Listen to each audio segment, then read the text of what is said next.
Shavua Tov les filles, j'espère que vous êtes en pleine forme et que vous avez passé un excellent Shabbat Be'ezrat Hashem. On continue avec l'aide d'Akadosh Baruch Hu que l'on remercie de tout cœur de pouvoir démarrer notre journée avec de la Torah, Be'ezrat Hashem, avec des mots de Torah qui vont nous accompagner avec leur lumière, leur force, leurs espoirs Be'ezrat Hashem tout au long de notre journée et plus loin encore.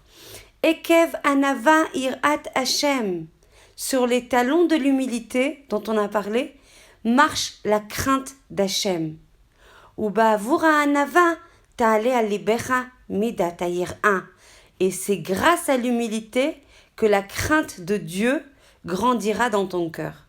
À plusieurs reprises dans nos cours sur la tchouva, on a parlé de la nécessité de multiplier, de mélanger, de joindre, d'unir l'amour pour Hachem, la crainte d'Hachem pour faire une tchouva complète, sereine, entière, avec les deux leviers. Et c'est marqué bien sûr dans le schéma Israël où il faut unir et réussir à unir la Yirat Hashem et la Ahava, même si la Ahava est un moteur de tchouva qui est beaucoup plus élevé et beaucoup plus haut et beaucoup plus pur et beaucoup plus lishma que la Yira, il faut malgré tout les deux dans certaines situations.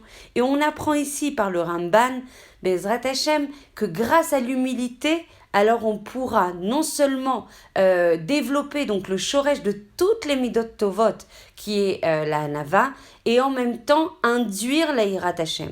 Et souvent dans des processus de tchouva, on va se retrouver dans des situations de ahava qui sont mais des niveaux ultimes où justement nos fautes sont transformées, c'est-à-dire non seulement elles sont annulées mais en plus elles sont transformées en mérite. On fera un cours Be'ezrat Hashem là-dessus, mais il faut obligatoirement de la yirat Hashem et on va en parler Be'ezrat Hashem aujourd'hui.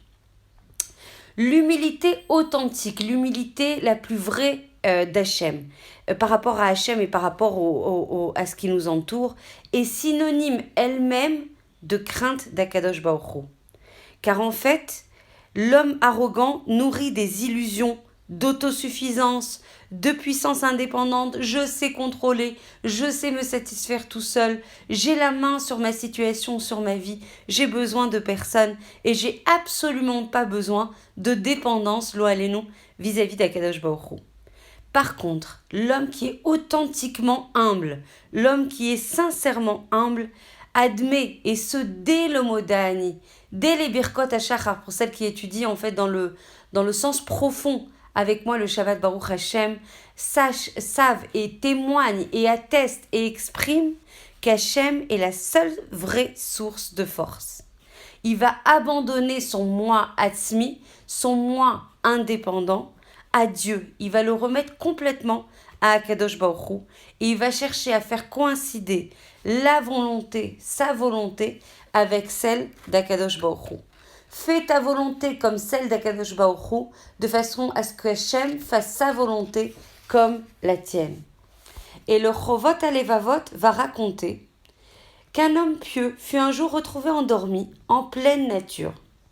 Et à la question « Mais comment vous avez pu rester calme avec autant de bêtes sauvages qui vous entourent, sans craindre les lions et toutes les autres bêtes sauvages ?» Et l'homme pieux de répliquer « Je me trouve entièrement devant Akadosh Baruch Hu, en présence duquel je n'ose craindre aucun autre objet que lui-même. » Moi, je trouve que cette histoire est magnifique, elle est puissante, elle est extrêmement forte si on arrive à l'intégrer à chaque instant de notre vie. Comment peut-on craindre un homme, Bassar Vadam ou toute autre situation, alors qu'on est en face, à chaque instant de notre vie, devant Akadosh Baruch Hu, qui est le Dieu tout-puissant par excellence, de qui dépend tout, de qui dépend les situations les plus dangereuses. Tout est entre les mains d'Akadosh Baruch Hu. Donc au lieu de craindre des situations qui nous malmènent, qui nous choquent, qui nous secouent, se remettre complètement à Akadosh Baruch Hu et le craindre, lui. Le Talmud de Jérusalem, dans la Gemara Shabbat, démontre le lien entre humilité et crainte d'Akadosh Baruch Hu. Et le Rav Yitzhak Bar Elazar d'enseigner. Le sommet ultime que la sagesse considère comme la gloire suprême, c'est-à-dire l'accomplissement de toutes les sagesses, la réalisation la plus suprême de toutes les sagesses, n'est aux yeux de l'humilité qu'une semelle de chaussures, c'est-à-dire une réussite accessoire, c'est-à-dire par rapport à la sagesse la plus haute, la plus élevée, le niveau le plus haut, le plus élevé. L'humilité, en fait, c'est le plus grand accomplissement par rapport, en fait, à la sagesse. De la sagesse, il est dit Reshit Chochma Irat Hashem. Le début de la sagesse, c'est la Irat Hashem. C'est écrit et rapporté dans le Teilim 111. Ce qui fait qu'on peut comprendre, on peut commencer en tout cas à comprendre que la sagesse divine, on peut comprendre la sagesse divine sans s'efforcer ardemment d'atteindre la crainte du ciel. Alors que pour l'humilité, il est dit Ekev Anava Irat Hashem. Sur les talons de l'humilité marche la crainte d'Hachem. C'est-à-dire, et c'est rapporté dans le psaume, dans le Teilim 22, c'est grâce à l'humilité que l'homme va éprouver naturellement du respect et de la crainte avec Akadosh Baruch Hu. Quand on retient ces commentaires et qu'on les intègre dans notre vie au quotidien, le Cheshbono Shel Olam remarque que celui qui est sage, qui amasse des connaissances sans crainte d'Hachem, est comparable à un empereur qui se vante d'avoir une couronne magnifique sur la tête quand ses pieds sont nus. Donc on peut accumuler toutes les sagesses, étudier toute la journée, être le plus pointu sur plein de sujets. Si on n'a pas d'humilité et si on n'a pas de Hirat Hashem, on est considéré comme portant la couronne de la Torah, de la sagesse de la Torah et de son érudition, tout en ayant les pieds nus. Le Rambam, dans Ilchot Yesodi, montre que la pleine conscience de la présence d'Hachem emplit l'homme d'un sentiment d'humilité.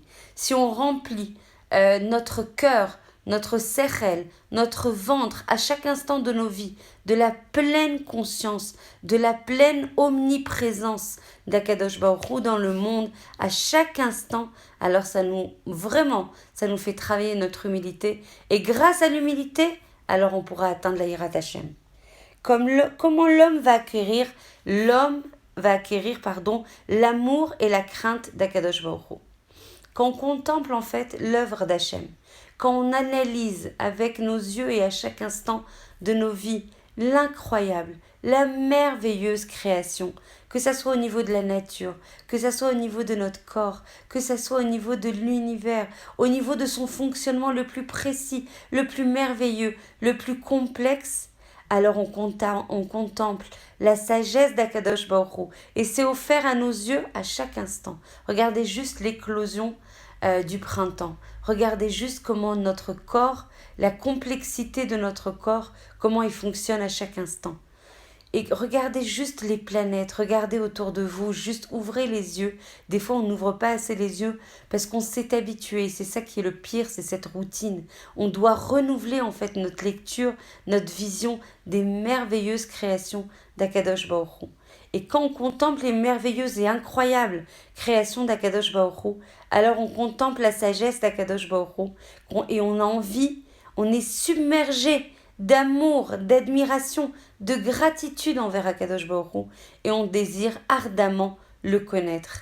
Et quand on a de telles pensées, on a envie, on a un sentiment profond de respect qui nous remplit. On se recroqueville à l'idée de n'être qu'une simple petite créature devant le Tout-Puissant, source de toute sagesse, source de sagesse parfaite. Et comme le disait le roi David alav shalom, quand je contemple les cieux et quand je contemple l'ouvrage de tes doigts, quand je contemple la lune et les étoiles que tu as mises en place, qui est ce frêle humain pour que tu te souviennes de lui? Et qui est le fils de l'homme mortel pour que tu te soucies de lui? C'est rapporté en fait dans le psaume 8. Et mamash, franchement, j'ai beaucoup d'émotions quand je lis ce Teilim et quand on lit la Tfila et qu'on dit Ado et puis Naï, ça veut dire mon Dieu à moi, Mon Dieu à moi, qui on est, nous tout petits que nous sommes, pour dire que Dieu, il est à nous, qu'on a une conversation privée avec lui, qu'on le ramène dans notre vie, qu'on a la possibilité de lui parler à chaque instant, de nous livrer, de nous confier, de lui demander, de le remercier. Mais vous imaginez la chance ultime que l'on a. Béhémet, travaillons sur cette conscience et nos journées et notre vie et notre avodat Hashem n'aura plus aucune commune mesure. C'est finalement cette pleine conscience, ce date de tous les instants de la présence d'Hachem qui va nous mener à l'humilité authentique et donc à l'Irat Hashem, et donc à la Havat Hashem, et donc à la Avodat Hashem, l'Ishma Be'ezrat Hashem. L'humilité demande par contre de la force. Le Rav Yecheskel Levinstein précise que l'humilité ne doit absolument pas être confondue avec de la timidité. L'homme timide qui cherche sans cesse à plaire, il va agir par faiblesse, il ne va pas agir par force. Tout comme l'homme irascible, l'homme servile est probablement très peu sûr de lui. Ses actes ne découlent pas d'une pleine conscience de la présence de Dieu, mais plutôt d'un profond manque de confiance en soi. Donc attention à ne pas confondre l'humilité par rapport à la timidité.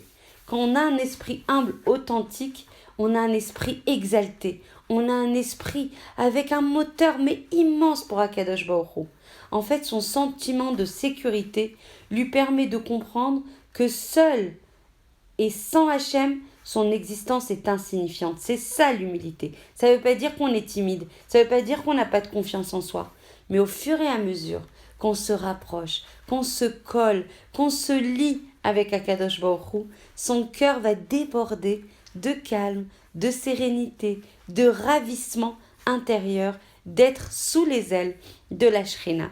Voilà, Bezrat Hashem, je vous souhaite une journée pleine d'exaltation, pleine de ravissement et de calme intérieur, à l'ombre des ailes d'Akadosh Baruch Hu, que l'on puisse jouir de sa lumière, de son calme et de sa protection. Nous, nos familles, notre communauté, Jérusalem, Bezrat Hashem, et tout le Ham Israël, Bekarov Mamash, que l'on puisse recevoir le Mashiach et que l'on puisse protéger tout le Ham Israël et que l'on puisse dédier ce cours Bezrat Hashem à tous les cholim qui puissent recouvrir une refoua shelema et en particulier pour Avraham ben Esther et Sarah bat Lipsha. Bezrat Hashem, une achlama meira et beaucoup de bonnes nouvelles et de protection pour le Ham Israël où qu'il se trouve Bezrat Hashem.